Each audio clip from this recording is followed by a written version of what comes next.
maqaa abbaa kan ilmaa kana fuura qulqulluu sadan waaqa tokko namee amiin. Kabajamtoota fi jaalatamtoota maatii waaqayyoo kan waaqa jaalatan waaqayyo sirra caalchisee kan isin jaalatu nageenyi fi araara Kiristoos iddoo fi lafa jirtanitti isiniif haa baay'atu. Akkam ooltan akkam turtanii akkamii yeroo kana keessanii amiin. Iddoo fi lafa jirtanitti waaqayyo nageenya keessa isin haa baay'isu. Anis nagaa koodha.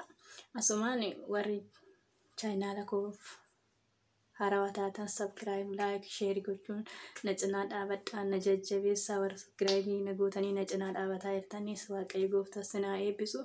Kuuwwanis wal jajjabeessuun aadaa keenya waan ta'eef kun immoo wanta baasii nama baasisuus hin jiru waan ta'eef na cinaa dhaabadhaa na jajjabeessaa. Nus immoo si faamilii keenya taatanii nu cinaa dhaabattanii wanta qabdanii nu jajjabeessitan nus immoo hanga beeynuun kennaa waaqayyo nu kenneen wanta tokko isinii dabarsinee isin biraan gahuu barbaanna. Kanaaf maatii nu ta'a isiniin jenna. Galatoomaa waaqayyo isin haa eebbisu.